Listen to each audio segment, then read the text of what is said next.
साबित YouTube channel को मो चैनल को स्वागत करुँची। आज आम अष्टम श्रेणी साहित्य बहीर प्रथम पाठ वृक्ष महात्मा पढ़ा। कौन पढ़ा? वृक्ष महात्मा। चलतु ये मोर गोटे स्टूडेंट बसती पढ़ाऊँगी। देखु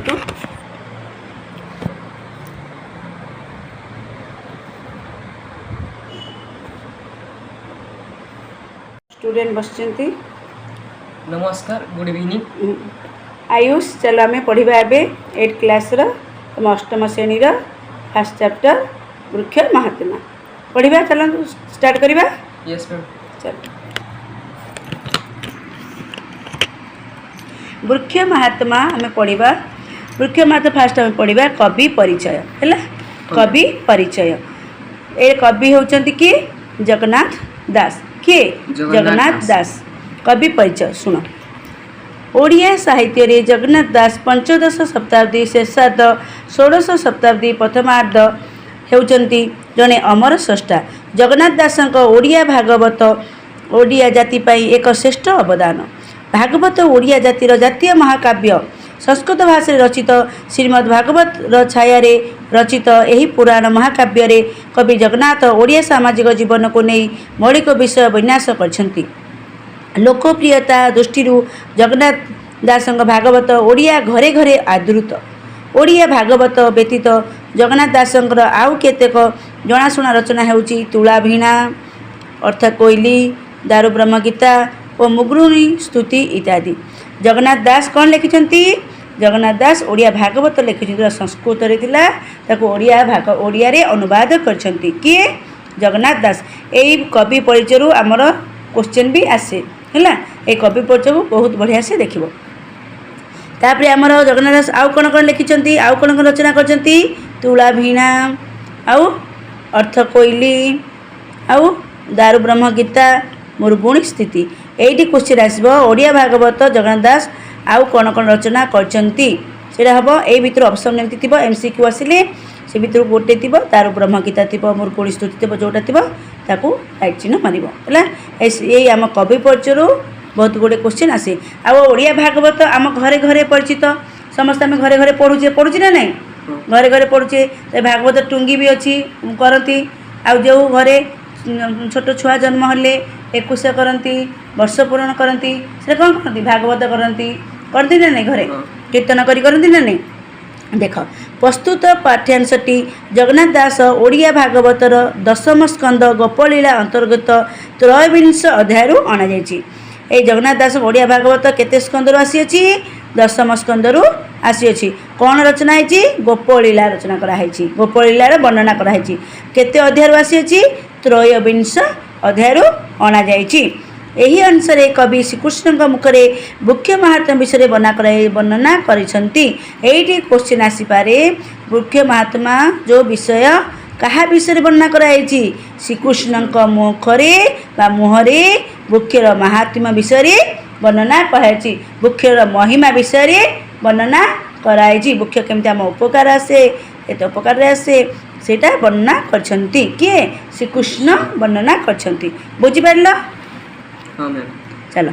एमंते कृष्ण आज्ञा पाई कन्याए गले तस होई, गोविंद पादे मन थोई मिलिले निज घरे जाई। गोपाल मेले दामोदर गाई चराई गले दूर, निदा घर भी तेज लगी पोए होइले दुख भागी। चरांती गोरु गोप मेले शीतल छाया वृक्ष तले। शुण, एमंते कृष्ण आज्ञा पाई कन्याए गले तस होई। कृष्ण को आज्ञा पाई, कृष्ण को आदेश पाई किए गले? गोप बालिका माने। कन्याए गले माने गोप बालिका माने कोठी गले? दुख करिकी। तोष माने दुख करिकी। तोष माने संतोष भी हेब, एटी दुख भी हेब। दुख होई कोठी गले? तांको निज निज घर को गले। गोविंद पादे मन थोई, गोविंद चरण रे पाद तांको मन थोई, तांको मन भावना को थोई कोठी गले?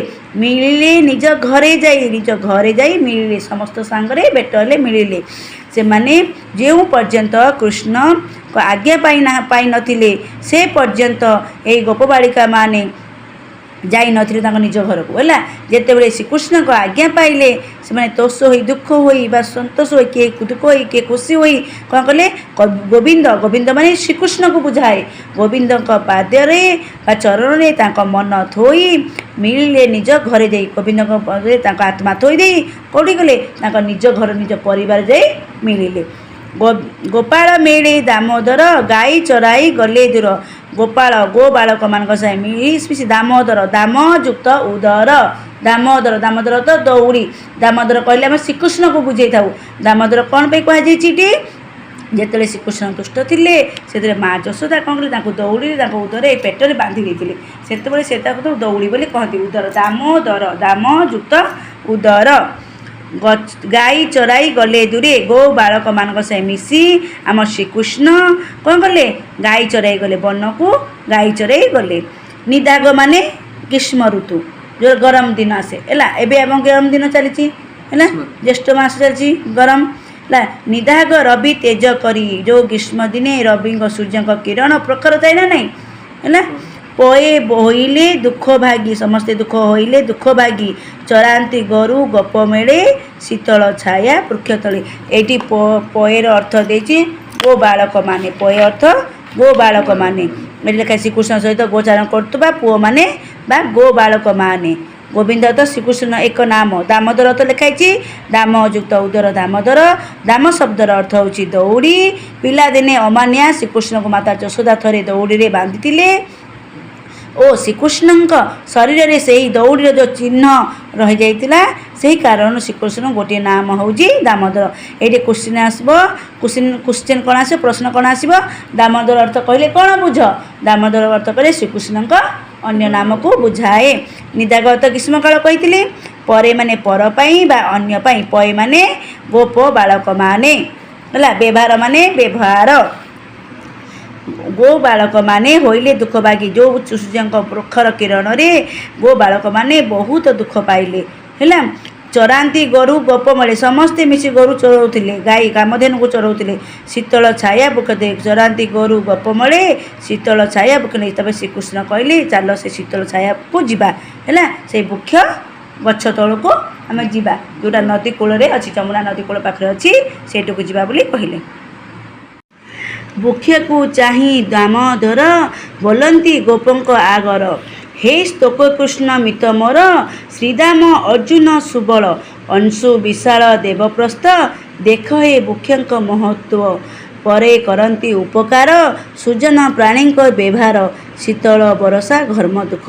ଏଠି କହିଛନ୍ତି ବୃକ୍ଷକୁ ଚାହିଁ ଦାମୋଦର କୃଷ୍ଣ କହୁଛନ୍ତି କାହାକୁ ଚାହିଁ କହୁଛନ୍ତି ବୃକ୍ଷକୁ ଚାହିଁ କହୁଛନ୍ତି ବୋଲନ୍ତି ଗୋପଙ୍କ ଆଗର ସେଇ ଗୋପ ବାଳକମାନଙ୍କ ଆଗରେ କୃଷ୍ଣ କହୁଛନ୍ତି ବୃକ୍ଷଙ୍କୁ ଚାହିଁ କହୁଛନ୍ତି ଶୁଣ ହେ ସ୍ତୋକ କୃଷ୍ଣ ମିତ ମୋର ହେ ସ୍ତୋକ କୃଷ୍ଣ ମୋର ମିତ୍ର ମୋର ବନ୍ଧୁ ଶ୍ରୀଦାମ ଅର୍ଜୁନ ସୁବଳ ଅଂଶୁ ବିଶାଳ ଦେବପ୍ରସ୍ଥ ଏଇଟା ହେଉଛି ଶ୍ରୀକୃଷ୍ଣଙ୍କ ପ୍ରିୟ ସାଙ୍ଗ ଆଉ ସ୍ତୋକ କୃଷ୍ଣ ହେଉଛି ତାଙ୍କର ମିତ ହେଲା।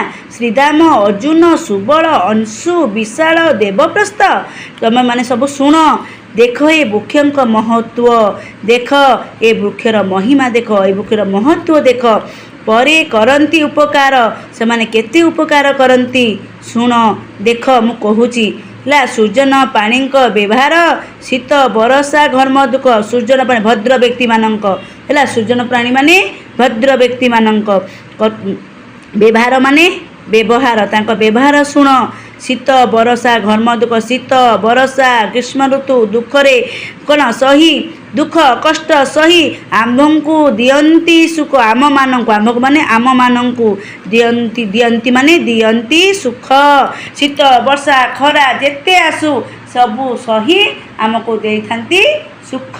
କେମିତି ଗଛଟି ଆମେ ଲଗାଉଛେ ବଡ଼ ହେଉଛି ଫଳ ଦେଉଛି ଫୁଲ ଦେଉଛି ଗଛର ତାପରେ ଗଛ ବୁଢ଼ା ହେଇଗଲେ ତାକୁ ଆମେ କ'ଣ କରୁଛେ ଆମ ଘର ବନେଇବାରେ ବ୍ୟବହାର କରୁଛେ ସବୁ ଜିନିଷରେ ଆମର ଆସିବା ପତ୍ର ବନାଉଛେ ସୋଫା ସେଟ୍ ପଲଙ୍କ ସବୁ ଜିନିଷ ବନାଉଛେ ନାହିଁ ଗଛଟିଏ ଥିଲେ ଆମର କେତେ ଉପକାର ଆସୁଛି ସେ ଗଛ ନିଃସ୍ୱାର୍ଥପର ହୋଇ ଆମକୁ ସେବା କରୁଛି କରୁଛେ ନା ଆମ ଉପକାର ଆସୁଛେ ନାହିଁ ଗଛ ଦ୍ୱାରା ଆମେ କ'ଣ ଆମେ ଅକ୍ସିଜେନ୍ ନେଉଛେ ଅକ୍ସିଜେନ୍ ନେଉଛେ ନା ନାହିଁ ଆଉ ଗଛ ଆମକୁ ବହୁତ ଉପକାର ଦେଇଥାଏ ଯେତେବେଳେ ଆମେ ଖରାରେ ଯାଉଛେ ଚାଲି ଚାଲି ଯାଉଛେ ଆମେ ସେ ଗଛର ଛାଇ ତଳେ ଆମେ ପଶି ଯାଉଛେ क्लांत को आम दूर करुचे ना नहीं है सेटा हूँ सेटा श्रीकृष्ण कहते शुण हे मोर बंधु माने हे मोर मित्र शुण गछर महत्व गछर महिमा शुण एमाने कौन करती परे करती उपकार परर उपकार करती परे माने पर पाई बा अन्य पाई उपकार करती आउ सुजन प्राणी व्यवहार भद्र व्यक्ति मानकर व्यवहार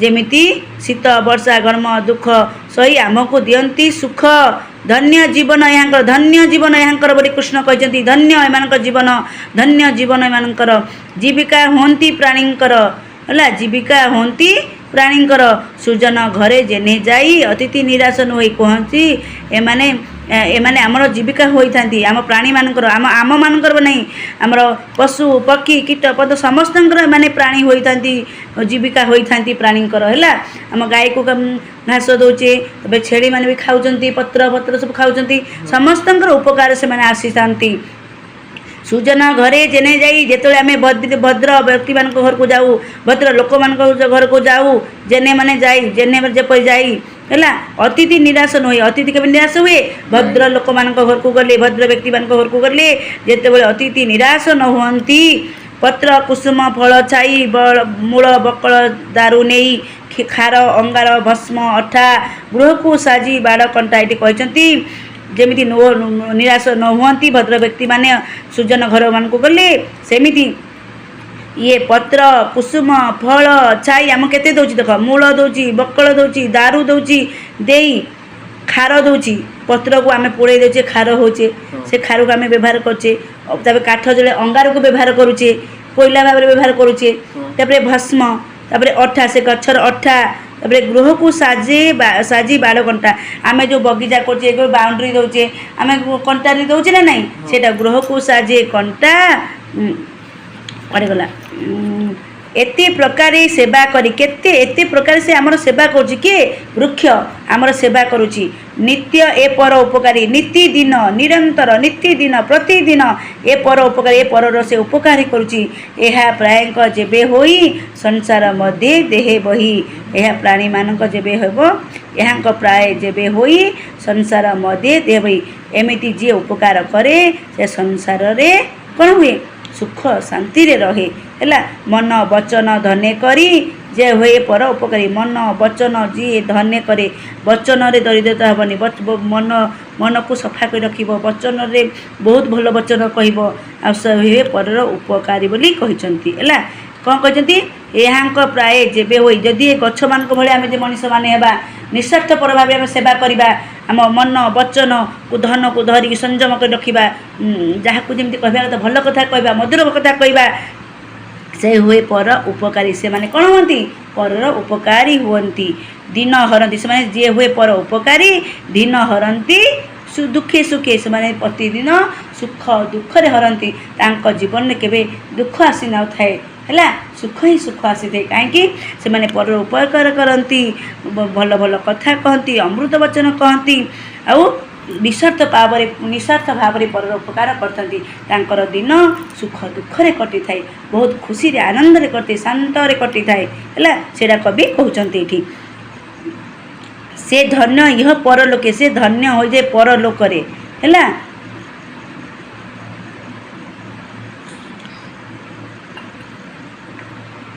देख से धन्य ये पर से परलोक रे धन्य हो जाए जोटा स्वर्गपुर रे है पुष्प पल्लव फल दले तरुर लंब डाल तले पुष्प पल्लव फल दले तरुर लंब डाल तले है पुष्प पल्लव जो गछरे जो फूल पुष्प फल पूरा भरपूर हो जाए तार डाही तार जो डाहीटा जो शाखाटा तल को लई जाए ना नहीं हाँ देखीच भी आउ तरुर लंब डाल तले तार तलू लगी जाए ना तले से कहते है पैराग्राफ देख लास्ट आम लास्ट पंक्ति पढ़ा है गोरु गोपाल घेनी संगे मिलिले जमुनार लागे शीतल जल पान करी बुक्षर तले नरहरी कृष्ण को देखी गप बाड़े कहती क्षुदार विकले हे से राम कृष्णर अग्रत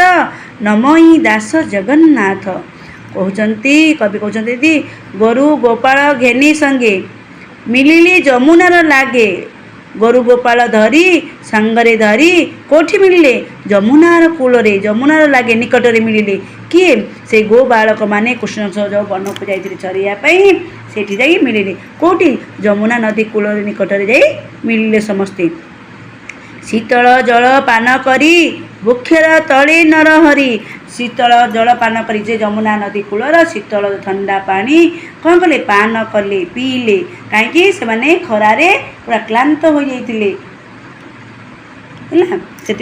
से गछ मूल शीतल छाया बसिले आउ से जमुना नदी कूल जाई ठंडा पानी कौन कले पीले वृक्षर तले नरहरी नरहरी मैंने श्रीकृष्ण को बुझाए नरहरि नृसिंह अवतार भी कहुए है आउ एटा हूँ वृक्षर तले नर नरहरि मैंने श्रीकृष्ण नरहरि श्रीकृष्ण अन्य नाम वृक्षर तले नर हरि नर माने मनीष हरि माने नृसिंह अवतार को कहती हरि को नृसिंह नर हरि से नरहरि माने नर माने मनीष हरि माने सिंह बोली कहते नृसिंह अवतार जोटा कहते नृसिंह अवतार नरहरि माने श्रीकृष्ण का अन्य नाम वृक्षर तले नरहरि कृष्ण को देखी गप बाड़े कहती क्षुदार बिकले वृक्षर तले किए बसते श्रीकृष्ण बसी आउ कृष्ण को देखी गप बाड़े कौन कहले कृष्ण देखी गप बालक मैंने कहते कहती क्षुदार बिकले भोक जोर करुच्ची है जोर भोक करुच्ची कल बल्ले कहते बिकल कहते हे कृष्ण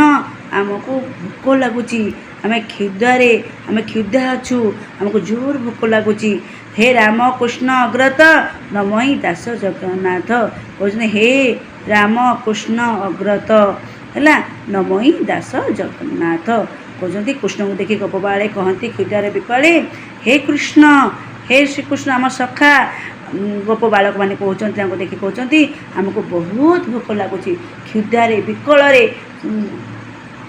आम जो भोक लगे आम विकल हो जाऊ ना नहीं हाँ सेमती विकल हो क्षुदार विकल हो भोकर विकल हो कहते हे रामकृष्ण अग्रत नमई दास जगन्नाथ से रामकृष्ण अग्रत आउ नमई दास जगन्नाथ बोली कहते केमती लगिला भल लगिला ना नहीं बुझेबा शैली बहुत भल लगिला बहुत भल लगिला केमती लगिला बहुत भल लगी और सब बुझाए कि आसी हमें ओके आमे प्रश्न उत्तर आउ गोटे दिन करवा है यहाँ आउ थे घरे भलसे पढ़ बिट बाई पढ़ है पाराग्राफ गोटे गोटे सेंटेंस पूरा पढ़ कौटा बुझा पड़ूनी मत पुणी कह ना कमेंट्स बॉक्स रे समस्ते जनइबे मो भिडियोटी केमती लगी मो बुझेबा शैली केमती लगी कमेंट बॉक्स समस्ते जनइबे आउ जे नुआ कर देखुं सब्सक्राइब करूँ बहुत परिमाण सब्सक्राइब करूँ समस्ते उपकृत पातु आउ